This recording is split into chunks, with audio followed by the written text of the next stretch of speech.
Your career feels stuck. You're waiting for that perfect opportunity to come along.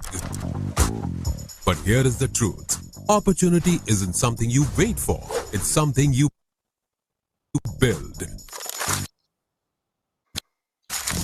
Welcome to NISM e-learning, where your financial career takes flight. We are NISM's online learning platform. Whether you are starting fresh, switching careers, or sharpening your edge, we are here for you. Quality education, affordable pricing, zero barriers. No matter where you are or when you learn. Industry-designed courses from securities market veterans with decades of real-world expertise. From foundational financial literacy to specialized expertise. Equities, mutual funds, derivatives, compliance, risk, wealth management, and beyond. NISM e-learning course covers securities markets areas comprehensively. This includes topics related to mutual funds, financial planning, SME listing and compliance, forensic investigation, anti-money laundering, and more. Every course is built with leading knowledge partners and academic experts, thoroughly vetted and constantly updated. Your journey starts now. Visit online.nism.ac.in today. Learn at your pace. Learn on your time. NISM e-learning. Build your future. Afternoon, everybody. Program start કરતા પહેલા NISMની આખી ટીમને હું આભાર આપું છું કે આ પ્રોગ્રામ કરવાનું મને એક ચાન્સ આપ્યો. મારી માટે આ એક થોડું નવું એક્સપેરિમેન્ટ છે. ગુજરાતમાં હું લગભગ 50 વર્ષથી રહું છું અને ગુજરાતી હું સારી રીતે બોલી શકું છું, વાંચી શકું છું. ગુજરાતીમાં પ્રેઝન્ટેશન બનાવવાનું આ મારું પહેલું ચાન્સ છે અને એઝ અ ટ્રેનર હું ઓલવેઝ માનું છું કે જેમ આપણે કંઈ નવું નોલેજ બીજાને આપીએ એ રીતે આપણે બી કંઈ નવું જે છે કોન્સ્ટન્ટલી શીખવાનું હોય. અને આ પ્રોગ્રામ કર્યો એટલે ગુજરાતીમાં પાવર પોઈન્ટ પ્રેઝન્ટેશન કઈ રીતે બનાવવાનું એ મારી માટે એક નવું લર્નિંગ હતો. એમાં સાહિલભાઈનું ખાસ જે છે સપોર્ટ મળ્યો છે એની માટે થેન્ક યુ કહું છું.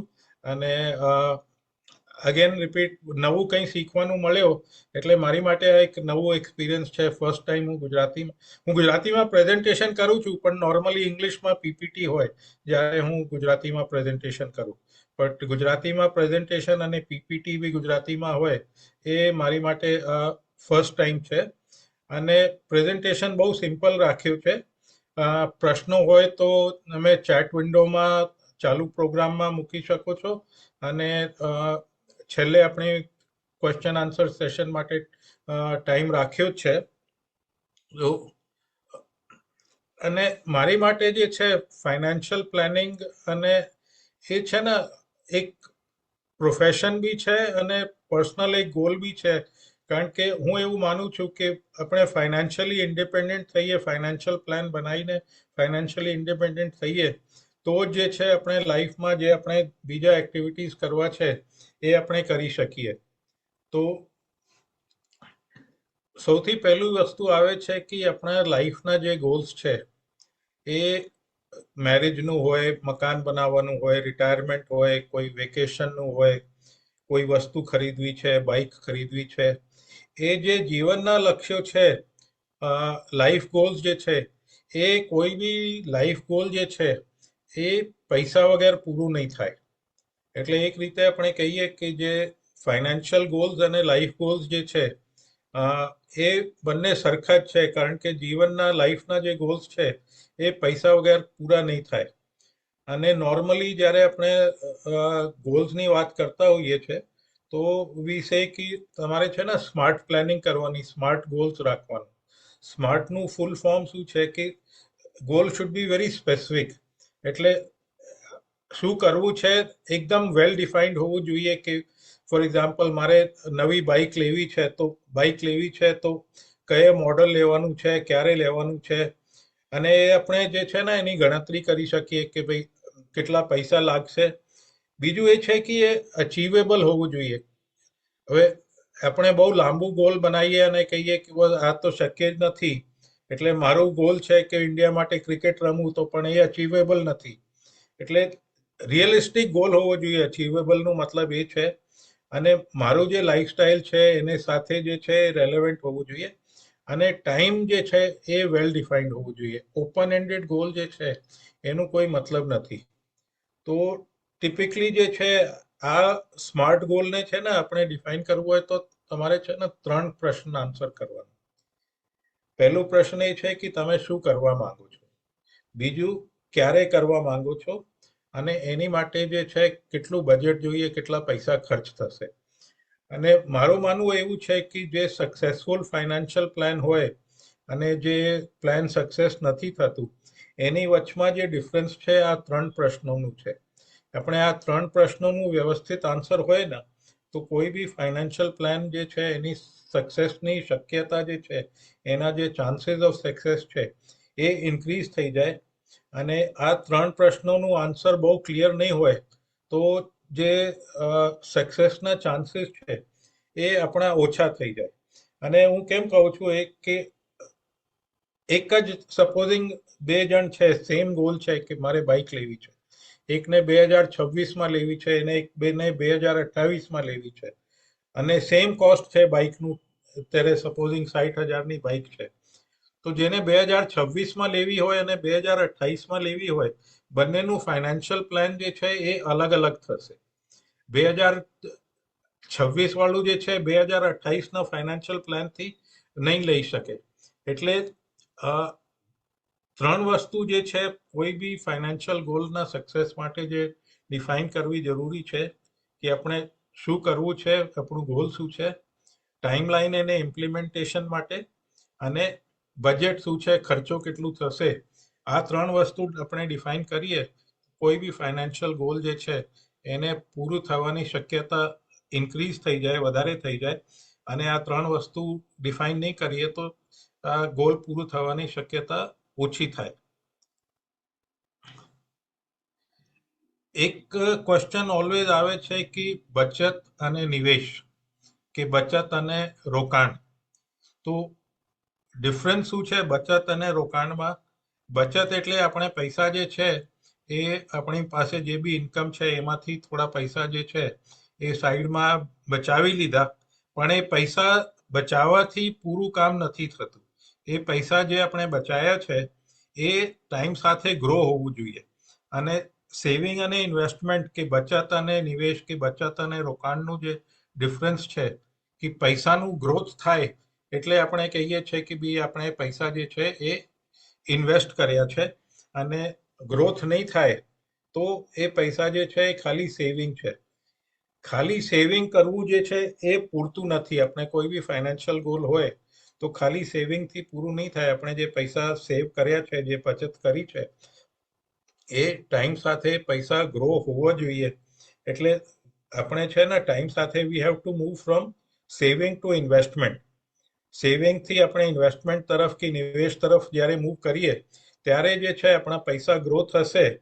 અને આપણું જે ફાઇનાન્શિયલ ગોલ છે, જે જીવનના ગોલ્સ છે, એ પૂરી કરવા માટે આપણે એ ડાયરેક્શનમાં આગળ વધી શકીએ. જ્યારે બી આપણે બચતની વાત કરતા હોઈએ છીએ તો સૌથી મોટું એક ટોપિક આવે છે ઇન્ફ્લેશન. એ ગુજરાતીમાં આપણે કહીએ છીએ ફુગાવો, બટ ગુજરાતીમાં બી હું વાત કરું તો ઇન્ફ્લેશન વર્ડ જ યુઝ કરવા પ્રિફર કરું છું. તો ઇન્ફ્લેશનનું મિનિંગ બહુ સિમ્પલ છે કે કોઈ બી ચીજ વસ્તુ છે ટાઈમ સાથે જે છે એનું જે કોસ્ટ છે, એની જે કિંમત છે એ ઇન્ક્રીઝ થાય. તો આજે કોઈ બી વસ્તુ છે એ સપોઝિંગ કોઈ ફ્રૂટ છે 50 રૂપિયા કિલોમાં મળતું હોય, તો આજથી 5 વર્ષ પહેલા કે 7 વર્ષ પહેલા એ કદાચ 30 રૂપિયા કિલો હોય. કોઈ શર્ટ છે આજે બ્રાન્ડેડ શર્ટ 600 રૂપિયામાં મળે છે, આજથી 10 વર્ષ પહેલા મે બી 250 કે 300 રૂપિયામાં હતી.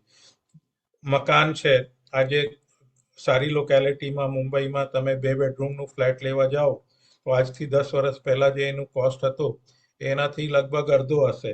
તો ટાઈમ સાથે કોઈ બી વસ્તુ જે છે એનું કિંમતમાં એનું જે કોસ્ટ છે એમાં ઇન્ક્રીઝ થાય એ એને આપણે ઇન્ફ્લેશન કે ફુગાવો કહીએ છીએ.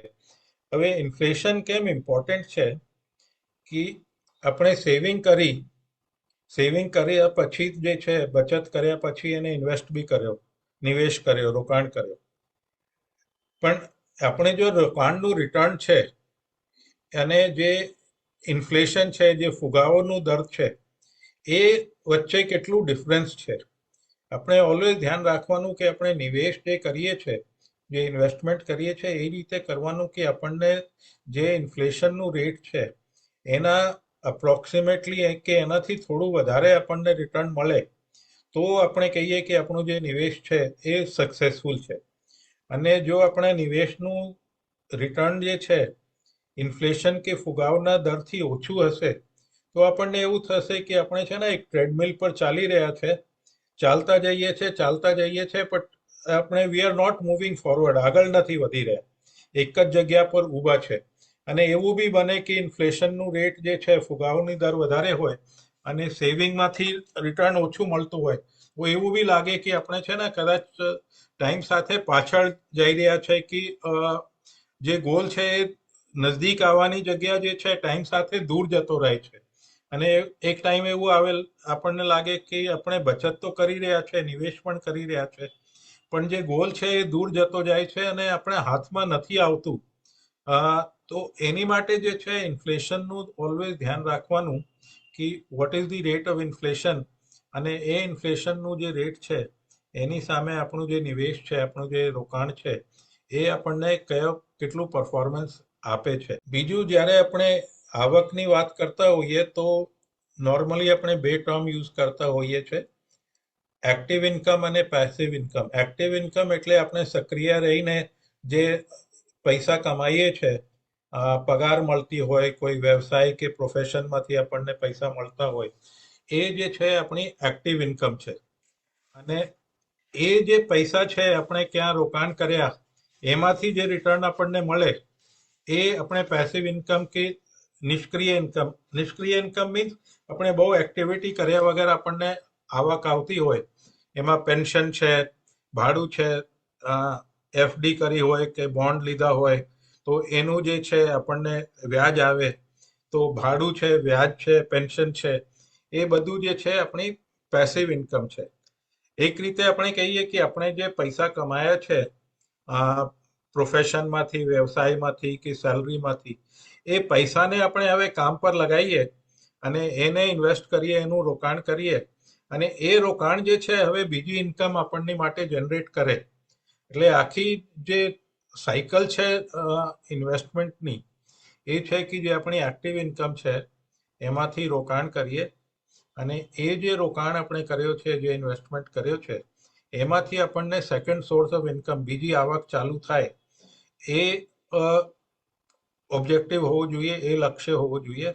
અને ટાઈમ સાથે જે છે, જેમ જેમ આપણી ઉંમર ઇન્ક્રીઝ થતી જાય, કામ કરવાની કદાચ કેપેસિટી ઓછી થાય, તો આપણી જે એક્ટિવ ઇન્કમ છે, જે પગારમાંથી આવે છે કે વ્યવસાયમાંથી આવે છે, પ્રોફેશનમાંથી આવે છે, એનું રેશિયો ઓછું થતું જાય અને જે આપણી પેસિવ ઇન્કમ છે, જે ભાડું આવતું હોય કે વ્યાજ મળતું હોય કે પેન્શન મળતી હોય, એનું જે રેશિયો છે એ આપણી ટોટલ ઇન્કમમાં એ ઇન્ક્રીઝ થાય. એટલે ટાઈમ સાથે જે છે આપણે એક્ટિવ ઇન્કમ જે છે એ રિડ્યુસ થાય અને પેસિવ ઇન્કમ જે છે, જે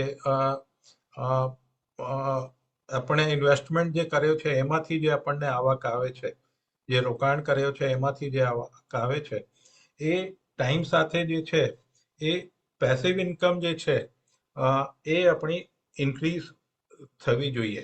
આ જર્નીમાં સક્સેસ માટે જે છે જરૂરી છે કે આપણે બજેટ બનાવીને કામ કરીએ.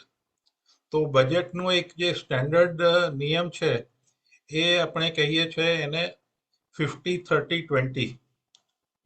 મારી જે ટોટલ આવક છે એનું 50%, અડધી ઇન્કમ જે છે, હું મારી જે ડેલી લાઈફ છે, જે એસેન્શિયલ્સ છે, જીવન જરૂરિયાતની વસ્તુઓ છે, મકાન છે, ભાડું છે, ખાવા પીવાનું છે, સ્કૂલની ફીસ છે, કપડાં છે, એની ઉપર જે છે મારી આવકનું લગભગ 50% ખર્ચ થાય એ રીતે આપણે બજેટ બનાવવાનું હોય છે. અને અ, એ જનરલ બેન્ચમાર્ક છે. ઓબ્વિયસલી ઇન્ડિવિજ્યુઅલ ટુ ઇન્ડિવિજ્યુઅલ, માણસ ટુ માણસ થોડો ફેર આવે એમાં, પણ એક જનરલ જે છે કે એક માપદંડ છે કે ભાઈ આપણે બજેટ કઈ રીતે બનાવવાનું.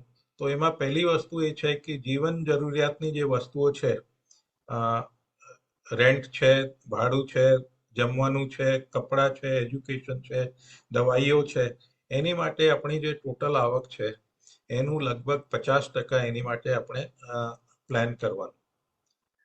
પછી 30% જે છે આપણે જીવન જરૂરિયાત, પછી જેને આપણે લાઈફસ્ટાઈલ એક્ટિવિટીઝ કહીએ છીએ, આપણે ફરવાનું હોય, પિક્ચર જવાનું હોય, વેકેશન કરવું છે, એ બધી વસ્તુ માટે જે છે, બહાર જમવાનું હોય, એ બધી વસ્તુ માટે જે છે લગભગ આપણી ટોટલ આવકનું 30% જેટલું આપણે પ્લાનિંગ કરવાનું.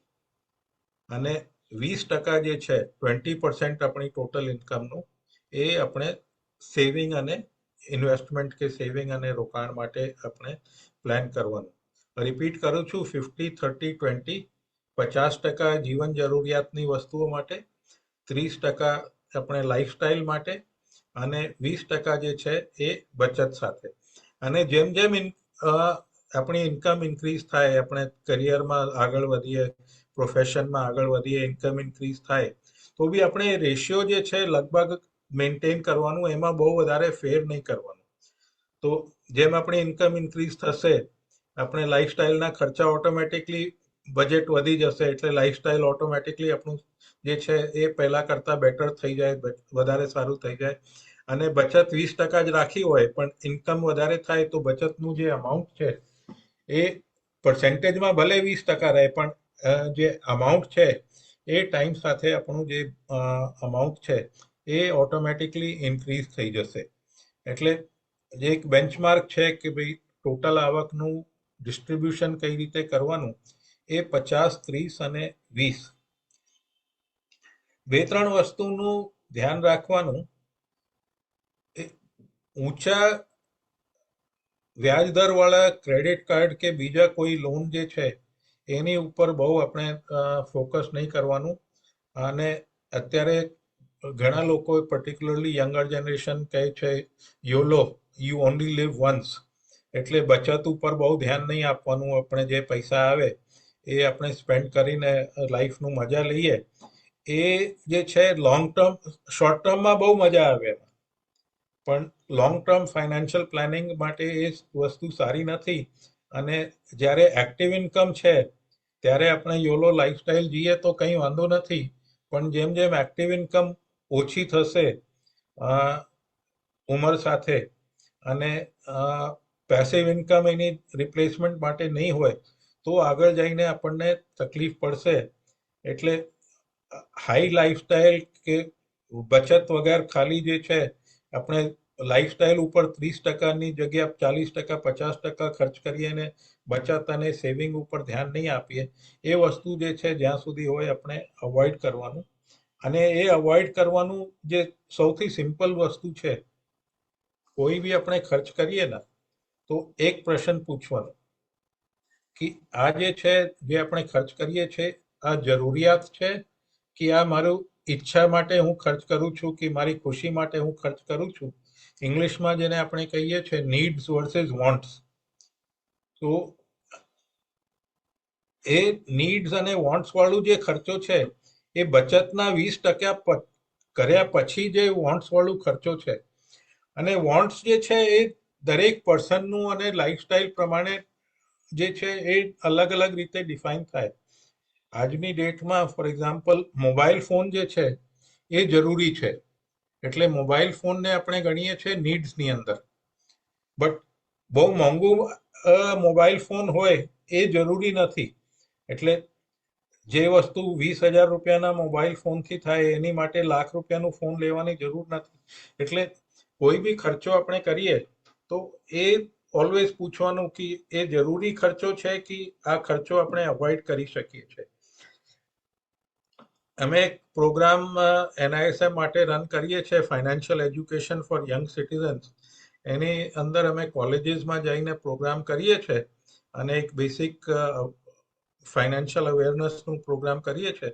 તો ઘણીવાર સ્ટુડન્ટ્સ અમને કહેતા હોય કે સર તમે કોન્સેપ્ટ શીખવાડ્યા એ બધું બરાબર છે, પણ અમે તો સ્ટુડન્ટ છે, અમારી પાસે તો પૈસા જ નથી. તો કોન્સેપ્ટ્સ આર વેરી ગુડ, પણ પ્રેક્ટિકલી અમારી માટે આ બધા કોન્સેપ્ટની કોઈ યુટિલિટી નથી. તો અમારું ઓલવેઝ એ ડિસ્કશન થાય છે કે એઝ અ સ્ટુડન્ટ તમારા જે ખર્ચા છે, તમે કેન્ટીનમાં કેટલા ખર્ચા કરો છો, બર્થડે પાર્ટીઝમાં કેટલા ખર્ચા કરો છો, બિના પ્લાનિંગ જે છે પિક્ચર જોવા જતા રહ્યા, એ બધા જે ખર્ચા છે એમાંથી કોઈ બી સ્ટુડન્ટ હોય તો હું એવું માનું છું કે ઇઝીલી તમે એમાંથી બી 200-500 રૂપિયા મહિના જે છે એ બચાવી શકો છો. અને 200-500 રૂપિયા મહિના બી જે છે કંઈ નાની અમાઉન્ટ નથી હોતી. એ બી આપણે ટાઈમ પ્રોપરલી એને નિવેશ કરીએ તો બહુ સારું એનું આપણને રિટર્ન મળી શકે છે. એટલે કોઈ બી ખર્ચા કરતા પહેલા જે છે એ ઓલવેઝ પૂછવાનું કે આપણે જે ખર્ચા કરી રહ્યા છે એ જરૂરી છે કે એ અવોઇડેબલ છે કે આપણે એને ટાળી શકીએ કે નહીં. બીજું, આપણે સૌથી પહેલા જે વસ્તુ છે જ્યારે ઇન્વેસ્ટમેન્ટની જર્ની સ્ટાર્ટ કરીએ તો એક ઇમરજન્સી ફંડ આપણે બનાવવાનું. ઇમરજન્સી ફંડ કેટલું હોવું જોઈએ એનું એક જનરલ માપ એ છે કે આપણે જે 3 થી 6 મહિનાનું જે ખર્ચો છે એ એટલું ઇમરજન્સી ફંડ હોવું જોઈએ. એટલે સપોઝિંગ આપણે મહિનાનું 30,000 રૂપિયાનું ખર્ચો છે, તો ઇમરજન્સી ફંડ જે છે એ 1,00,000 થી 1.5 લાખ રૂપિયા જે છે એ ઇમરજન્સી ફંડ હોવું જોઈએ. ઇમરજન્સી ફંડ કેમ જોઈએ કે કોઈ મેડિકલ ઇમરજન્સી આવી જાય, આપણી જે એક્ટિવ ઇન્કમ છે બિઝનેસ કે પ્રોફેશનથી એમાં કંઈ ચેન્જ થાય. અત્યારે કોર્પોરેટ સેક્ટરમાં જે લોકો કામ કરે છે, ઘણીવાર એવું થાય છે જોબ ચેન્જ કર્યો કે ઓફિસમાંથી છૂટા થઈ ગયા તો બીજી નોકરી મળતા 2 મહિના 4 મહિના જાય, કોઈ મેડિકલ ઇમરજન્સી આવી જાય તો 2 મહિના 3 મહિના આપણી પાસે કોઈ એક્ટિવ ઇન્કમ નહીં હોય. એ વસ્તુ જે છે પહેલા કરતા હવે બહુ કોમન થઈ ગઈ છે, બહુ નોર્મલ થઈ ગઈ છે. અને એ વખત આપણે જે પ્લાન બનાવ્યો છે એ પ્લાન ડિસ્ટર્બ નહીં થાય અને એ પ્લાનને કુશન રહે, એ પ્લાન ની જે પૂરી થવાની શક્યતા વધારે રહે, એની માટે જે છે આ ઇમરજન્સી ફંડ કામમાં આવે. જ્યારે આપણને કોઈ મેડિકલ ઇમરજન્સી કે બીજી કોઈ પ્રોબ્લેમ હોય તો પૈસાની ચિંતા નહીં થાય, એની માટે જે છે એ ઇમરજન્સી ફંડ હોવું જોઈએ. મારો જે વર્કિંગ લાઈફનો એક્સપિરિયન્સ છે એ કહે છે કે જો ઇમરજન્સી ફંડ પહેલાથી જ પ્લાન કર્યો હોય ને તો આપણો જે બીજા ફાઇનાન્શિયલ પ્લાન છે એને પૂરા થવાની કે એને સક્સેસનું જે આપણો ચાન્સ છે એ વધારે થાય છે, એ ઇન્ક્રીઝ થઈ જાય છે ઇમરજન્સી ફંડની આપણે પ્લાનિંગ કરી હોય. પૈસા ક્યાં રોકાણ કરવાના? તો નોર્મલી આપણે કહીએ છીએ કે પૈસા જે છે 4 જગ્યા રોકાણ થાય. ફિઝિકલ એસેટ્સ એટલે આપણે કોઈ પ્રોપર્ટી લઈએ, કે ફિઝિકલ એસેટ્સમાં હવે કમોડિટીમાં ગોલ્ડ અને સિલ્વર પણ લોકો વાત કરતા હોય છે. કેશ રોકડા રાખીએ, ઇક્વિટી શેર બજારમાં મૂડીમાં રોકાણ કરીએ, કે ફિક્સ્ડ ઇન્કમ જે છે એ વ્યાજ પર પૈસા આપીએ. તો નોર્મલી જે છે જ્યારે આપણે ઇન્વેસ્ટમેન્ટ જર્ની સ્ટાર્ટ કરતા હોઈએ છીએ તો આપણે 2 વસ્તુ ઉપર ફોકસ કરવાનું, ઇક્વિટી અને ફિક્સ્ડ ઇન્કમ. અને પછી જ્યારે આપણું સેવિંગનું ઇન્વેસ્ટમેન્ટનું એક્સપિરિયન્સ થોડે વધારે હોય, થોડા પૈસા વધારે હોય તો આપણે જે ફિઝિકલ એસેટ્સ છે, રિયલ એસ્ટેટ છે કે સોના ચાંદી છે, કમોડિટીઝ છે, એની ઉપર આપણે વિચાર કરી શકીએ. પણ સ્ટાર્ટિંગ પોઈન્ટ જે છે એ 2 એસેટ્સ ઉપર ફોકસ કરવાનું. આપણે ઇક્વિટીમાં રોકાણ કરીએ એટલે શેર બજારમાં રોકાણ કરીએ કે વ્યાજ પર પૈસા આપી દઈએ. અને એ બંને વસ્તુ અંદર જ બી જે છે ને ઘણા બધા પછી ઓપ્શન્સ છે. એટલે ઇક્વિટીમાં રોકાણ કરવું હોય તો આપણે લાર્જ કેપ છે, મિડ કેપ સ્ટોક્સ છે, સ્મોલ કેપ સ્ટોક્સ છે. પૈસા વ્યાજ પર આપવાના હોય તો બેંકની FD કરી શકીએ, ગવર્મેન્ટની અલગ અલગ સ્કીમ્સ છે, જેમ નેશનલ સેવિંગ સર્ટિફિકેટ છે, કિસાન વિકાસ પત્ર છે, આરબીઆઈથી ડાયરેક્ટ આપણે ગવર્મેન્ટ સિક્યોરિટીઝ માં રોકાણ કરી શકીએ. એટલે અને એમાં બી શોર્ટ ટર્મ, લોંગ ટર્મ એ બધી વસ્તુ આવે છે. અને ઇક્વિટી અને ફિક્સ્ડ ઇન્કમમાં ઓલવેઝ આપણે મ્યુચ્યુઅલ ફંડ થ્રુ જે છે એ રોકાણ કરી શકીએ. જ્યારે આપણું ઇન્વેસ્ટમેન્ટનું એક્સપિરિયન્સ ઓછું છે, જાણકારીનું થોડું અભાવ હોય, તો આપણે પ્રોફેશનલ્સના હાથમાં આપણે જે ઇન્વેસ્ટમેન્ટ છે એ આપી દઈએ. એટલે ઇક્વિટી અને ફિક્સ્ડ ઇન્કમ વ્યાજ જે છે બંને માટે આપણી પાસે મ્યુચ્યુઅલ ફંડના વિકલ્પ અવેલેબલ છે. એમાં ખાસ બે વસ્તુ મારે ધ્યાન ખેંચવાનું. એક તો ઘણા બધા લોકો જે છે અત્યારે ક્રિપ્ટો કે બિટકોઇન કે એવા બધા એસેટ્સ તરફ જે છે એ આકર્ષિત થઈ રહ્યા છે. ઇન્ડિયાની અંદર જે છે ક્રિપ્ટો એસેટ્સ કે બિટકોઇન જે છે એ રેકગ્નાઇઝડ ઇન્વેસ્ટમેન્ટ નથી. એટલે એની અંદર આપણે રોકાણ કરીએ અને એમાં કંઈ વધઘટ થાય, કોઈ નુકસાન થાય, તો આપણને કોઈ આરબીઆઈ, સેબી કે બીજા કોઈ રેગ્યુલેટર તરફથી જે છે કોઈ પ્રોટેક્શન નથી. એટલે આ ક્રિપ્ટો કે બિટકોઇન કે એવા બધા એસેટ્સ જે છે એ આપણે અવોઇડ કરવાના અત્યારે. બીજું, અમે જ્યારે બી પ્રોગ્રામ કરીએ છીએ ને, તો એક પ્રશ્ન ઓલવેઝ આવે છે, લોકો કહે કે સાહેબ કોઈ શેર રેકમેન્ડ કરો સારું.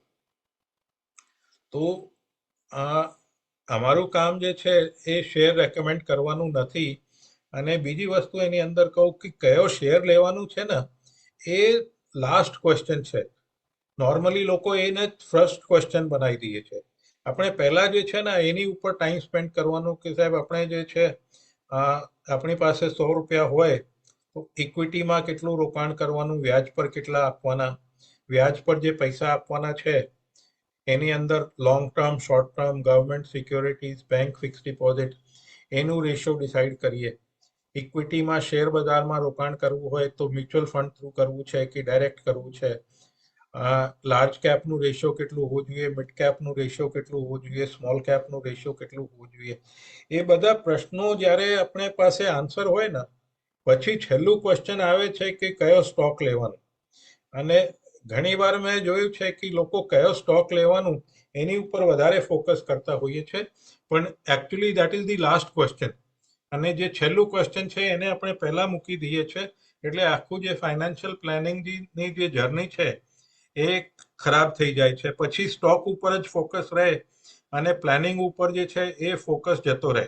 જ્યારે બી આપણે ઇન્વેસ્ટમેન્ટ કરીએ તો 3 વસ્તુ જે છે ઓલવેઝ ધ્યાન રાખવાનું: સ્ટાર્ટ અર્લી, સ્ટાર્ટ સ્મોલ અને સ્ટે ઇન્વેસ્ટેડ. એટલે સ્ટાર્ટ અર્લી એટલે જે બી આપણે પ્લાન એક્ઝિક્યુટ કરવું છે એમાં ડિલે નહીં કરવાનું, એને વિલંબ નહીં કરવાનું. બીજું, નાની અમાઉન્ટથી આપણે સ્ટાર્ટ કરીએ. એટલે આવતા 2 સ્લાઇડમાં જે છે ને આ સ્ટાર્ટ અર્લી, સ્ટાર્ટ સ્મોલનું જે પર્પસ છે એનું થોડો 1-2 એક્ઝામ્પલ હું બનાવીને આપું છું. સપોઝિંગ આપણું લક્ષ્ય છે, કોઈ બી લક્ષ્ય છે, એજ્યુકેશન માટે છે કે કોઈ વેકેશન માટે છે કે મકાન માટે છે.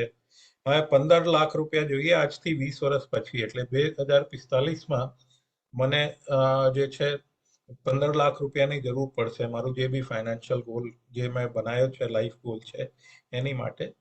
અને અત્યારે જે વ્યાજ દર છે એની પ્રમાણે હું ગણું છું કે મને લગભગ 8% જે છે એ રિટર્ન મળી શકે. તો એ 15 લાખ પર પહોંચવા માટે મારે કેટલા ઇન્વેસ્ટમેન્ટ કરવું પડે? તો હું આજથી ચાલુ કરી દઉં 2025માં, અને 2045માં મને 15 લાખ રૂપિયા જોઈએ, મારે લગભગ 2500 રૂપિયા મહિના ઇન્વેસ્ટ કરવા પડે. 2547 રૂપીઝ પર મંથ હું ઇન્વેસ્ટ કરું તો મારું અમાઉન્ટ જે છે 15 લાખથી થોડું વધારે થશે 2045માં. પણ ઘણી વાર એવું થાય છે, આપણે કહીએ કે અત્યારે છે ને બહુ જલ્દી છે, થોડો વાર પછી ચાલુ કરીએ ઇન્વેસ્ટમેન્ટ. 2045 તો બહુ દૂર છે. એટલે આપણે જે ઇન્વેસ્ટમેન્ટની જર્ની આજે નહીં સ્ટાર્ટ કરી, 5 વર્ષ પછી ચાલુ કરી. એટલે આપણે હવે 15 વર્ષમાં જે છે 15 લાખમાં પહોંચવાનું છે. તો મહિનાની જે ઇન્વેસ્ટમેન્ટ અમાઉન્ટ છે એ 2500 રૂપિયાથી ઇન્ક્રીઝ થઈને 4300 રૂપિયા થઈ જાય છે. 4335 રૂપિયા મહિને આપણે રોકાણ કરીએ 15 વર્ષ સુધી, તો આપણે 15 લાખ પર પહોંચીએ. હજી મેં કીધું બસ હજી ટાઈમ છે સાહેબ, આપણે પછી કરીશું, અને 10 વર્ષ પછી એ જર્ની ચાલુ કરી તો મહિને 8,200 રૂપિયા ઇન્વેસ્ટ કરવા પડે, અને 15 વર્ષ સુધી નહીં કર્યો અને છેલ્લા 5 વર્ષમાં આપણે એ જ 15 લાખ પર પહોંચવાનું ટ્રાય કરીએ તો જે મંથલી ટાર્ગેટ છે, મહિનાની જે રોકાણ છે, સેવિંગ છે, એ લગભગ 20,500 રૂપિયા થઈ જાય છે. 20,450 રૂપિયાથી થોડું ઓછું થશે. એટલે જે કોસ્ટ ઓફ ડિલે છે, આપણે રોકાણમાં ધેર કરીએ તો એની માટે જે આપણે ટાર્ગેટ જે રીતે ઇન્ક્રીઝ થાય છે, અને એ યાદ રાખવાનું હોય ને તો ઓલવેઝ જ્યારે આપણે cricket match, T20 match follow કરતા હોઈએ તો ઓલવેઝ કેવી રીતે થાય છે કે એક ટાર્ગેટ છે, સપોઝિંગ 200 રન બનાવવાના છે, 20 ઓવર છે, એક રિક્વાયર્ડ રન રેટ છે, પણ કોઈ કારણથી 2 ઓવરમાં રન નથી બન્યા કે ઓછા બન્યા, તો ટાર્ગેટ કઈ રીતે ઇન્ક્રીઝ થાય છે એ એક્ઝામ્પલ આપણે યાદ રાખીએ તો સ્ટાર્ટિંગથી જે રન ચેસ છે, બેટ્સમેન એની ઉપર ફોકસ કરતું હોય તો છેલ્લે પ્રેશર ઓછું પડે, અને સ્ટાર્ટિંગમાં એની ઉપર રન રેટ પર ફોકસ નહીં કરીએ તો છેલ્લે પ્રેશર વધારે પડે, અને પછી એ પ્રેશરમાં ઘણીવાર જે છે ટીમ આખી આઉટ થઈ જાય, એ લક્ષ્ય પૂરું જ નહીં થાય. અને બીજી રીતે એને છે ને, હું કહું તો આપણી પાસે સપોઝિંગ 240 મહિના હતા, હવે 180 મહિના રહી ગયા, આપણે 5 વર્ષ જે છે વેસ્ટ કરી દીધા, તો ટાઈમ જે છે એ 25% ઘટી ગયું, પણ ટાર્ગેટ જે છે 2500 થી વધીને 4,300 થઈ ગયું. એટલે decrease in time is 25%. 25% time ઓછું છે, પણ ટાર્ગેટ જે છે એ 70% ઇન્ક્રીઝ થઈ ગયું. એટલે આપણી જે ઇન્વેસ્ટમેન્ટ જર્ની છે એ ટાઈમસર સ્ટાર્ટ કરવાનું અને ડિલે વગર સ્ટાર્ટ કરવાનું, એનું જે પર્પઝ છે કે નાની અમાઉન્ટથી આપણે મોટા ગોલ પર પહોંચી શકીએ અને એના સક્સેસના જે ચાન્સીસ છે એ વધારે હોય. બીજું, આપણે જ્યારે ઇન્વેસ્ટમેન્ટ જર્ની સ્ટાર્ટ કરીએ છીએ તો ઘણીવાર એવું થાય છે કે 3 વર્ષ 4 વર્ષ પછી આપણે કહીએ કે હવે નથી કરવું, કે પૈસા થોડા સેવ થઈ ગયા તો બીજા કામમાં વાપરી લઈએ. તો આ ટેબલમાં જે હું બતાવવા માંગુ છું એ ટેબલ હું નીચેથી વાંચું છું. આપણે મહિનેની 2,000 રૂપિયા એટલે વર્ષનું 24,000 રૂપિયાનું રોકાણ કરીએ અને એક નોમિનલ 12%નું રિટર્ન આપણે પકડીએ તો 5 વર્ષમાં જે છે આપણું અમાઉન્ટ લગભગ 1.5 લાખ રૂપિયા થશે. રોકાણ કર્યો છે 1,20,000, એટલે આપણને લગભગ 32-33 હજાર રૂપિયાનું ગ્રોથ મળે છે. બીજા 5 વર્ષ એ જર્ની ચાલુ કરીએ રાખીએ તો હું અહીંયા છું, એક સેકન્ડનું પોઇન્ટર ચાલુ કરું. આપણે 1.5 લાખથી ચાલુ કર્યો, બીજા 1,20,000 એડ કર્યા, અને એ લગભગ 2.75 લાખ રૂપિયા પહોંચે છે. એટલે બીજા 5 વર્ષમાં જે ગ્રોથ મળે છે એ લગભગ 1.5 લાખ રૂપિયા, 1,48,000 રૂપિયા જેવું ગ્રોથ મળે છે. ત્રીજા 5 વર્ષમાં જે ગ્રોથ મળે છે એ લગભગ 3.5 લાખ રૂપિયા મળે છે, અને છેલ્લા 5 વર્ષમાં જે ગ્રોથ મળે છે એ 7 લાખ રૂપિયાથી વધારે છે. હવે ઇમ્પોર્ટન્ટ વસ્તુ એ છે કે જે આપણી ગ્રોથ પહેલા 3 વર્ષમાં છે, 3.5 લાખ રૂપિયા, 1.5 લાખ રૂપિયા અને 33,000 રૂપિયા, એ લગભગ જે છે ને 5.5 લાખ રૂપિયા છે. અને છેલ્લા 5 વર્ષમાં જે ગ્રોથ છે એ 7 લાખ રૂપિયા છે. આપણને ઇન્વેસ્ટમેન્ટનું સારું રિઝલ્ટ લેવું હોય તો ફાઉન્ડેશન બનાવવું બહુ જરૂરી છે. અને આખું જે આપણે કમ્પાઉન્ડિંગની વાત કરતા હોઈએ છીએ કે ટાઈમ સાથે પૈસા ગ્રો કરે, એ કમ્પાઉન્ડિંગનું મજા જે છે ને એ જેમ જેમ ટાઈમ ઇન્ક્રીઝ થાય તેમ મજા આવે છે. ઇનિશિયલ સ્ટેજમાં છે ને ગ્રો બહુ ઓછી મળે છે. પહેલા 5 વર્ષમાં ગ્રોથ ખાલી 33,000 રૂપિયા મળે છે, પણ છેલ્લા 5 વર્ષમાં જે ગ્રોથ મળે છે એ લગભગ 7 લાખ રૂપિયા મળે છે. એટલે જે આપણે કહીએ પૈસા પૈસા કમાવે છે અને પૈસા જે છે પૈસાને ખેંચે છે, એનું એક લાઈવ એક્ઝામ્પલ છે કે આપણે જે છે ઇન્વેસ્ટમેન્ટ જર્ની વચમાં જે છે ને એ ડ્રોપ નહીં કરવાની. ઇન્વેસ્ટમેન્ટ જર્ની જે આપણે ફાઇનાન્શિયલ ગોલ બનાવ્યો છે, સ્ટાર્ટિંગમાં જે રીતે વાત કરી કે લાઈફ ગોલ અને financial goals are the same, અને એક 20 વર્ષનું સપોઝિંગ આપણે એક ફાઇનાન્શિયલ ગોલ બનાવ્યો છે, તો બજારમાં ઉતાર ચઢાવ આવશે, પ્લસ માઇનસ થશે, પણ આપણે ગોલ ઉપર ફોકસ રહીને એની માટે જે છે આપણે લાંબા ટાઈમ સુધી ઇન્વેસ્ટેડ રહીએ તો આપણને છેલ્લે જે છે એનું એડવાન્ટેજ મળે છે. બે ત્રણ વસ્તુ જે ખાસ ધ્યાન રાખવાની, જેને હું હાઉસકીપિંગ ઇશ્યુઝ કહું છું, આપણી જે ફાઇનાન્શિયલ ડિટેલ્સ છે, જે ફાઇનાન્શિયલ પ્લાન છે, એ પરિવાર સાથે, ફેમિલી સાથે શેર કરો. અત્યારે સેબી તરફથી રોજ અને આરબીઆઈ તરફથી રોજ સૂચનાઓ આવે છે કે કેટલા લાખો કરોડ રૂપિયા જે છે જૂની ડિપોઝિટ્સમાં કે જૂના શેર્સમાં લોકોના જમા છે, જેનું કોઈ ક્લેમન્ટ નથી, કોઈ લેવાવાળું નથી, કારણ કે જેને ઇન્વેસ્ટમેન્ટ કર્યો એ પર્સન છે નહીં અને પરિવારને ઇન્વેસ્ટમેન્ટ વિશે કોઈ ખબર નથી.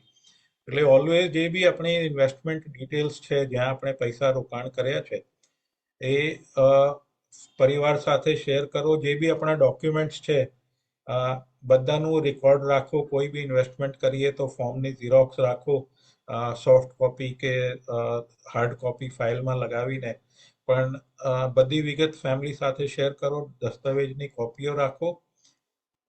બધા ઇન્વેસ્ટમેન્ટ્સ, બેંક ડિપોઝિટ્સ હોય, શેર્સ હોય, મ્યુચ્યુઅલ ફંડ હોય, જ્યાં બી આપણે પૈસા ઇન્વેસ્ટ કર્યા છે, પોસ્ટ ઓફિસમાં ઇન્વેસ્ટમેન્ટ કર્યા છે, તો ત્યાં નોમિનેશન, નામાંકિત કરવું જે છે એ જરૂરી છે. એટલે આપણા પછી જે છે આપણા પરિવારને પૈસા મળવામાં કોઈ તકલીફ નહીં પડે.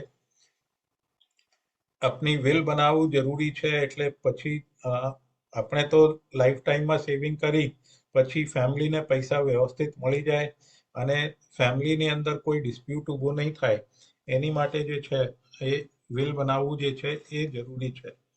અને એક વસ્તુ હું ઓલવેઝ કહું છું કે ઘણીવાર છે ને લોકો બહુ નાના નાના ઇન્વેસ્ટમેન્ટ કરતા હોય છે. તો નાના નાના ઇન્વેસ્ટમેન્ટમાં તમે નાની અમાઉન્ટ કરો, પણ બહુ વધારે જે છે ને કોઈ 100 જગ્યાએ ઇન્વેસ્ટમેન્ટ કર્યો હોય એવું નહીં કરવાનું. એટલે એની માટે એક નિયમ છે કે એક નોર્મલ A4 સાઇઝ પેપર જે છે ને, એની ઉપર જો આપણી બધી ઇન્વેસ્ટમેન્ટની વિગત આપણે લખી શકીએ, તો આપણે કહીએ કે આપણે ફોકસ્ડ રીતે ઇન્વેસ્ટમેન્ટ કરી રહ્યા છે. અને બહુ વધારે ઇન્વેસ્ટમેન્ટ હોય અલગ અલગ જગ્યા અને એક સિંગલ પેપર પર નહીં આવે, એટલે કંઈ ના કંઈ જે છે આપણે ફાઇનાન્શિયલ પ્લાનમાં મિસ્ટેક છે. અને ખાસ એની માટે હું ફોકસ એટલા માટે કરું છું, નાની ઇન્વેસ્ટમેન્ટ કરવું એટલે તમે એસઆઈપી થ્રુ 250 રૂપિયા મહિના, 500 રૂપિયા મહિના ઇન્વેસ્ટ કરો, દેટ ઇઝ ગુડ. પણ 50 જગ્યા નાની અમાઉન્ટ ઇન્વેસ્ટ કરો એ બહુ સારી વસ્તુ નથી. તો ડિફરન્સ બિટવીન આપણે નાની અમાઉન્ટ ઇન્વેસ્ટ કરીએ અને નાની અમાઉન્ટ ઇન્વેસ્ટ કરીએ, ઇન્વેસ્ટિંગ સ્મોલ અમાઉન્ટ વર્સિસ કે નાની અમાઉન્ટના મલ્ટિપલ ઇન્વેસ્ટમેન્ટ્સ હોય, એ બંનેનું ફરક આપણે સમજવું જરૂરી છે. એટલે એક બેન્ચમાર્ક એવું રાખ્યું છે કે ભાઈ આપણે એક સિંગલ શીટ ઓફ પેપર ઉપર આપણા બધા ઇન્વેસ્ટમેન્ટ જો આપણે લિસ્ટ કરી શકીએ તો it is a good investment plan. અને એક સિંગલ કાગળ ઉપર નહીં આવે તો એનું મતલબ એ છે કે આપણે બહુ વધારે જે છે સ્પ્રેડ આઉટ કર્યો છે અને પછી બધા પેપર એક્યુમ્યુલેટ કરવામાં અને બધુંમાં વધારે પછી તકલીફ પડે. થોડું હોમવર્ક આપું છું. તમારા જે હાલમાં ઇન્વેસ્ટમેન્ટ છે એ બધાની એક લિસ્ટ બનાવો. બધામાં નોમિનેશન, કેવાયસી, ડિપોઝિટ્સ હોય તો ક્યારે મેચ્યોર થાય છે, એ બધી વસ્તુ ચેક કરો. એમાં બેંક અકાઉન્ટ પ્રોપરલી મેપ્ડ છે કે નહીં, એ બધી વસ્તુ જે છે આપણે તમારા જે અત્યારે એક્ઝિસ્ટિંગ ઇન્વેસ્ટમેન્ટ છે, જે હાલમાં ઇન્વેસ્ટમેન્ટ છે, એ બધામાં ચેક કરો.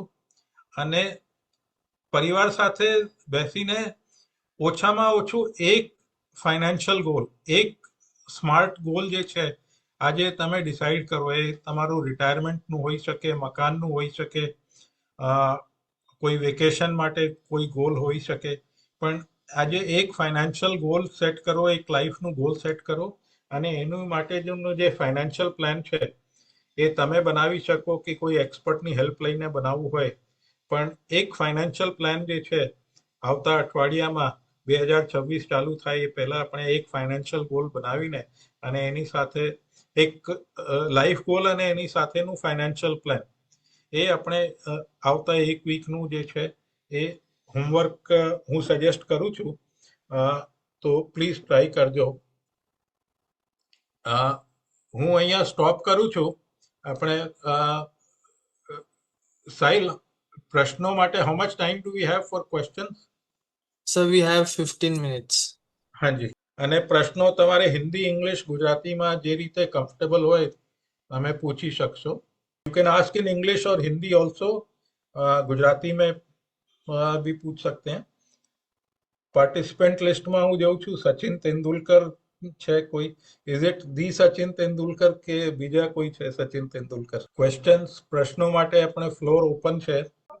I request participants to type in their question in Q&A section if they have any, so that sir can answer it. If there are no questions, I'll एक બે concept, I'll cover one or two other concepts quickly. Yes, sir. Yes. Okay. Okay.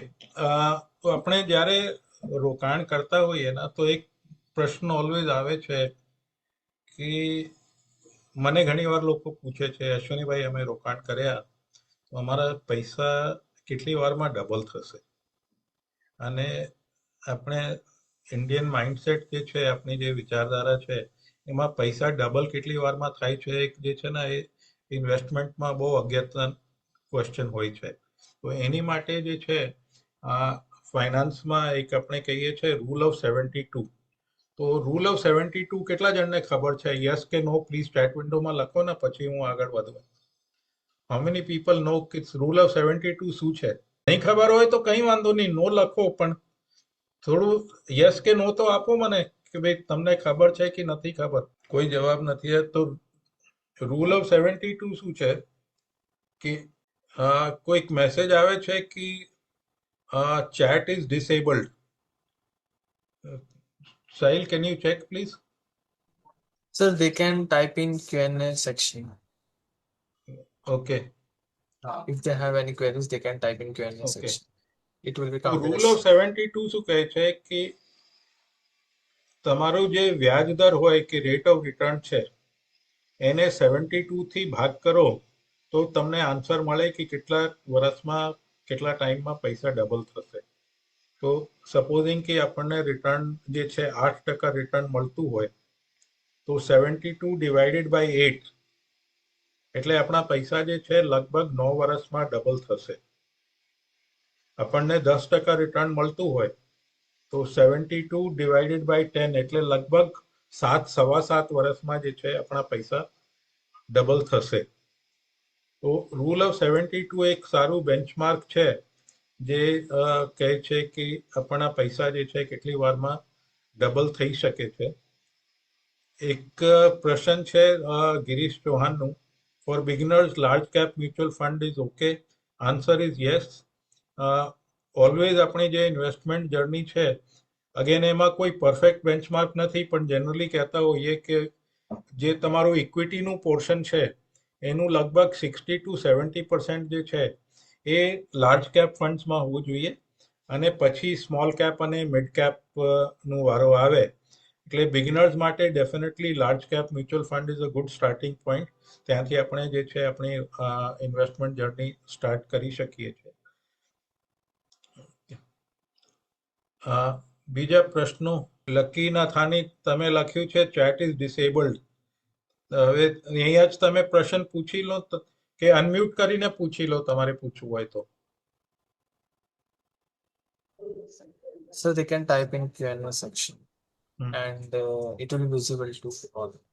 તમે type કરીને પૂછી લો question. Multi asset and thematic ફંડનું combination કઈ રીતે કરાય? તો અત્યારે જે છે મલ્ટી એસેટ ફંડ્સ માટે ઘણા લોકોનું ધ્યાન જાય છે કારણ કે મલ્ટી એસેટમાં ડેટ ઇક્વિટી અને હવે મલ્ટી એસેટ ફંડ જે છે એ થોડું ગોલ્ડ અને સિલ્વર બુલિયન તરફ બી જે છે એ ઇન્વેસ્ટમેન્ટ કરી રહ્યા છે. અને મલ્ટી એસેટ ફંડ જે છે સારું જ છે કારણ કે આ જે એસેટ એલોકેશનનું જે પ્રશ્ન છે એ આપણે છે ને પ્રોફેશનલ હાથમાં આપી દીધું છે ફંડ મેનેજરને. એટલે મલ્ટી એસેટ ફંડ જે છે it is a good choice. આપણે જે છે કેટલું ઇક્વિટી કરવાનું, કેટલું ડેટ કરવાનું, બુલિયનમાં રોકાણ કરવાનું કે નહીં કરવાનું, કરવાનું હોય તો કેટલું કરવાનું, એ બધા પ્રશ્નોથી છે આપણે ફ્રી થઈ ગયા. અને એ બધા પ્રશ્નોનું આન્સર જે છે આપણે પ્રોફેશનલ હાથમાં, ફંડ મેનેજરના હાથમાં આપી દીધું. એટલે મલ્ટી એસેટ ફંડ જે છે એ always it is a good choice. Thematic fund જે છે એમાં એક જ વસ્તુ ધ્યાન રાખવાનું કે આપણે પર્ટિક્યુલર થીમેટિક કે સેક્ટોરલ ફંડમાં જઈએ અને કોઈ કારણથી ટેકનોલોજીમાં ચેન્જ થાય, ગવર્મેન્ટ પોલિસી ચેન્જ થાય, બીજા કોઈ ઇન્ટરનેશનલ ફેક્ટર્સ ચેન્જ થાય અને સડનલી એ સેક્ટર વિશેનું જે રુઝાન છે એ ઓછું થઈ જાય અને પર્ટિક્યુલર એક જ જગ્યા, ઇટ ઇઝ લાઈક આપણે કહીએ ને કે ભાઈ putting all eggs in one basket, એક જ સેક્ટરમાં બધું રોકાણ કરી દીધું. એટલે થીમેટિક કે સેક્ટર ફંડ જે છે નવા ઇન્વેસ્ટર્સ માટે હું સજેસ્ટ નથી કરતો. પહેલા આપણે જે છે ડાયવર્સિફાઈડ ફંડ્સમાં જઈએ, ત્યાં આપણી એક સારી રકમ હોય, ત્યાં સારું રોકાણ થાય, પછી આપણે સ્પેશિયલાઇઝ પ્રોડક્ટ જે છે થીમેટિક કે સેક્ટર ફંડ જે છે એની ઉપર ધ્યાન આપીએ. Nothing wrong with thematic funds, પણ સ્ટાર્ટિંગમાં જે છે આપણે ડાયવર્સિફાઈડ ફંડ્સ ઉપર ધ્યાન કરીએ અને પછી જે છે ફોકસ્ડ ફંડ્સ ઉપર ધ્યાન કરીએ, એ નોર્મલી મારું સજેશન રહે છે. કેટકી પંચાલ, તમારું વેબિનાર સરસ છે, thank you. Will wait for a couple of more minutes. બીજા કોઈના પ્રશ્નો હોય તો આપણે વેટ કરીએ થોડા 1-2 minute. Sahil, please guide. So there is one question from Girish. Yeah. Okay. There are two questions. Lucky Nathani new investor હોય તો એમને ટોપઅપ એસઆઈ કઈ રીતે સમજાવવાનું? તો ટોપઅપ એસઆઈપી સમજાવવાનું બહુ સિમ્પલ છે. આપણે જે બજેટની વાત કરી 50-30-20, એટલે જેમ જેમ આપણી ઇન્કમ ઇન્ક્રીઝ થાય તો આપણે સપોઝિંગ આજે 20,000 રૂપિયા ઇન્કમ છે તો 20% આપણે સેવિંગ અને ઇન્વેસ્ટમેન્ટ માટે, એટલે 4,000 રૂપિયા મહિના. ટાઈમ સાથે પ્રમોશન થાય, કરિયરમાં ગ્રોથ થાય, વેપારમાં વધારો થાય, તો હવે સપોઝિંગ આપણી ઇન્કમ જે છે 20,000 થી 40,000 રૂપિયા થઈ ગઈ. તો અગેન બેન્ચમાર્ક એ જ છે 20% બચત કે નિવેશ કરવાનું. એટલે હવે જે બચત કે નિવેશનું ટાર્ગેટ છે એ 4,000 થી વધીને 8,000 થઈ ગયું. એટલે આપણે નવી એસઆઈપી ચાલુ કરી શકીએ કે જૂની જે એસઆઈપી છે એનું અમાઉન્ટ વધારે દઈએ. બીજું એને આન્સર કરવાનું એ છે કે જેમ જેમ તમારી ઇન્કમ ઇન્ક્રીઝ થાય છે, ઇન્ફ્લેશન છે, ફુગાવો છે, તો આપણે આજે જે વસ્તુ 100 રૂપિયામાં મળે છે આગળ એ વસ્તુ 100 રૂપિયામાં નહીં મળે, 100 રૂપિયાથી વધારે મળશે. તો એની જેમ આપણી ઇન્કમ ઇન્ક્રીઝ થઈ, આગળ જઈને જે વસ્તુ લેવાની છે એનું બજેટ ઇન્ક્રીઝ થશે. તો એની માટે પ્લાનિંગ કરવા માટે જે છે આપણે ધીમે ધીમે ટાઈમ સાથે જે છે એસઆઈપી નું અમાઉન્ટ ઇન્ક્રીઝ કરવું પડે, એસઆઈપી નું અમાઉન્ટ થોડું વધારે કરવું પડે. તો એ જે છે એ રીતે આપણે એક્સપ્લેન કરીએ કે પહેલી વસ્તુ એ છે કે ભાઈ ઇન્કમ ઇન્ક્રીઝ થાય તો આપણે જે છે એસઆઈપી નું અમાઉન્ટ ઇન્ક્રીઝ કરવાનું. બીજું ઇન્ફ્લેશન ને ધ્યાનમાં રાખીને આપણે જે ફાઇનાન્શિયલ ગોલ છે એ લક્ષ્ય પૂરું થાય એની માટે જે છે થોડું એસઆઈપી નું અમાઉન્ટ ટાઈમ ટુ ટાઈમ આપણે ઇન્ક્રીઝ કરીએ તો આપણી જે ફાઇનાન્શિયલ પ્લાનની સક્સેસની શક્યતા છે એ વધારે થાય. ગિરીશનું ક્વેશ્ચન છે, what is difference between flexi cap and multi cap fund? Okay, તો કોઈ બી મ્યુચ્યુઅલ ફંડ જ્યારે લોન્ચ થાય છે તો એના બે ડોક્યુમેન્ટ હોય છે, એક સ્કીમ ઇન્ફોર્મેશન ડોક્યુમેન્ટ અને જેને આપણે સીડ કહીએ છીએ, અને સ્ટેટમેન્ટ ઓફ એડિશનલ ઇન્ફોર્મેશન થાય. તો સ્કીમ ઇન્ફોર્મેશન ડોક્યુમેન્ટમાં લખ્યું હોય કે જે ઇન્વેસ્ટરના પૈસા છે એ ક્યાં ક્યાં રોકાણ કરવાના. હવે મલ્ટી કેપ ફંડ હોય તો એમાં જે સ્કીમ ઇન્ફોર્મેશન ડોક્યુમેન્ટ હોય એમાં રેશિયો આપેલું હોય કે સપોઝિંગ લાર્જ કેપ 50% છે, મિડ કેપ 30% છે, સ્મોલ કેપ 20% છે કે સ્મોલ કેપ 10% છે. એટલે રેશિયો જે છે એ ફિક્સ છે અને એની અંદર 5%નું વધઘટ કરીને ફંડ મેનેજરને એ રેશિયો અપ્રોક્સિમેટલી મેન્ટેન કરવા પડે. એ છે મલ્ટી કેપ ફંડ. અને ફ્લેક્સી કેપ ફંડમાં જે છે ફંડ મેનેજરને પૂરી છૂટ છે કે large cap, mid cap, small કેપનું રેશિયો જે છે એ બજારની પરિસ્થિતિ પ્રમાણે, એમના જજમેન્ટ પ્રમાણે એ ટોટલી ચેન્જ કરી શકે છે. એ ડિફરન્સ છે મલ્ટી કેપ અને ફ્લેક્સી કેપમાં.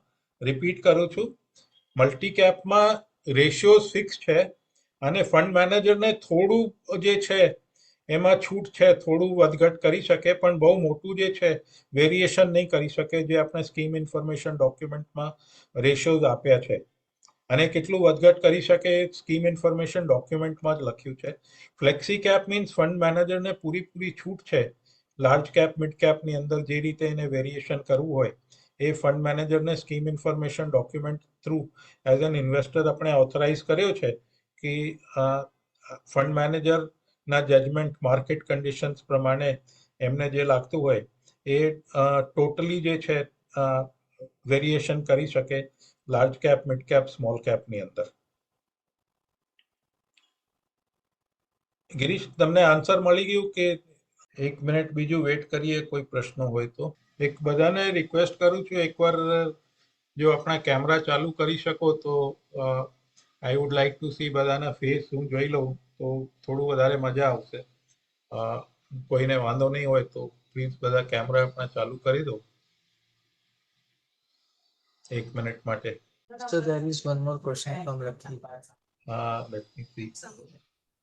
Last. ફંડ એલોકેશન માટે કયો પેરામીટર જોઈએ? ફંડ એલોકેશન એટલે બહુ ઇન્ટરેસ્ટિંગ ક્વેશ્ચન છે.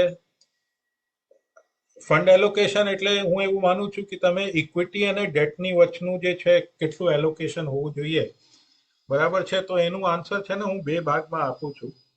એક જનરલ રૂલ છે કે આપણે જેમ એજ ઇન્ક્રીઝ થાય તો ઇક્વિટીનું પોર્શન જે છે એ રિડ્યુસ કરવાનું અને ડેટનું પોર્શન ઇન્ક્રીઝ કરવાનું. કારણ કે ઇક્વિટી જે છે એ વધારે રિસ્કી છે, એટલે ઉંમર સાથે જે છે રિસ્કી એસેટ આપણે રિડ્યુસ કરીએ અને સેફર એસેટને જે છે ઇન્ક્રીઝ કરીએ. તો એનું એક બેન્ચમાર્ક છે 100 માઇનસ એજ. એ ઇક્વિટીનું પોર્શન હોવું જોઈએ. એટલે સપોઝિંગ મારી એજ 25 વર્ષની છે અને મારે 1 લાખ રૂપિયાનું રોકાણ કરવું છે, તો 100 માઇનસ 25, 75,000 જે છે ઇક્વિટીમાં હોવું જોઈએ અને 25,000 ડેટમાં હોવું જોઈએ. મારી એજ જે છે 60 વર્ષની છે, તો 100 માઇનસ 60 એટલે 40. 40% જે છે 40,000 રૂપિયા, લાખ રૂપિયામાંથી એ ઇક્વિટીમાં હોવું જોઈએ અને 60,000 જે છે એ ડેટમાં હોવું જોઈએ. એટલે જેમ ઇન્ક્રીઝ થાય, એજ ઇન્ક્રીઝ થાય ઇન્વેસ્ટરની, તો આપણે રિસ્કી એસેટ જે છે એનું રેશિયો ઘટાડી દઈએ અને જે સેફર એસેટ છે એનું રેશિયો ઇન્ક્રીઝ કરી દઈએ. તો આ એક આન્સર છે. બીજું જે છે ને, આપણને આપણા સ્વભાવ પ્રમાણે કેટલું જોખમ ટોલરેબલ છે, કેટલું જોખમ લેવા માટે આપણે તૈયાર છે, એની ઉપર જે છે ને થોડું ધ્યાન આપવાનું. કારણ કે અમુક લોકો હોય, હવે શેર બજારમાં ઇક્વિટીમાં આપણે ઇન્વેસ્ટ કરીએ તો ટાઈમ સાથે જે છે વધઘટ થાય. લોંગ ટર્મમાં બધું ડેટા છે કે ઇક્વિટીમાં આપણને સારા રિઝલ્ટ મળે છે, ઇન્ફ્લેશનને બીટ કરે છે. પણ લોંગ ટર્મનું મતલબ એ છે કે ઓછામાં ઓછો 5 થી 7 વર્ષ, અને 5-7 વર્ષમાં વધઘટ થઈને અમાઉન્ટ આપણી મૂડી ઓછી થાય, એની માટે મારો સ્વભાવ નથી માનતું, તો પછી ઇક્વિટીનું રેશિયો ઓછું રાખવાનું. અને હું કહું કે નહીં, મને છે ને વિશ્વાસ છે 7 વર્ષમાં જે છે મને પોઝિટિવ રિઝલ્ટ મળશે, વચમાં જે છે ભલે થોડા ઓછા થયા, કંઈ વાંધો નહીં, તો આપણે ઇક્વિટીનું પોર્શન જે છે એ વધારે રાખી શકીએ. અને એ બી અગેન એજ વાળું ફેક્ટર જે છે એની સાથે લિંક કરું તો જેટલી મારી એજ ઓછી છે એ વધઘટ જે છે એ ટોલરેટ કરવાની મારી કેપેસિટી વધારે હોય, અને જેમ એજ ઇન્ક્રીઝ થાય તો વધઘટ ટોલરેટ કરવાની કે વધઘટ સહન કરવાની મારી જે કેપેસિટી છે એ ટાઈમ સાથે ઓછી થતી જાય. એટલે અગેન આન્સર એ જ આવે છે કે ટાઈમ સાથે જે છે ઇક્વિટીનું પોર્શન રિડ્યુસ કરવાનું અને ડેટનું પોર્શન જે છે એ ઇન્ક્રીઝ કરવાનું. એની અધર question? I don't think so there are Okay. any more questions because you have answered most of them. ચલો ફરીથી હું સાહિલ અને NISM ની આખી ટીમને આભાર આપું છું અને જે પાર્ટિસિપન્ટ્સ પ્રોગ્રામમાં જોડાયા છે આપનો આભાર. હોપફુલી જે આપણે ડિસ્કશન થયો છે એમાંથી કંઈ નવો જાણવાનું મળ્યો હોય એવી મારી ઈચ્છા છે, એક્સપેક્ટેશન છે. Thank you everybody. Thank you so much, sir. Thank you so much again for sharing your time and knowledge with us.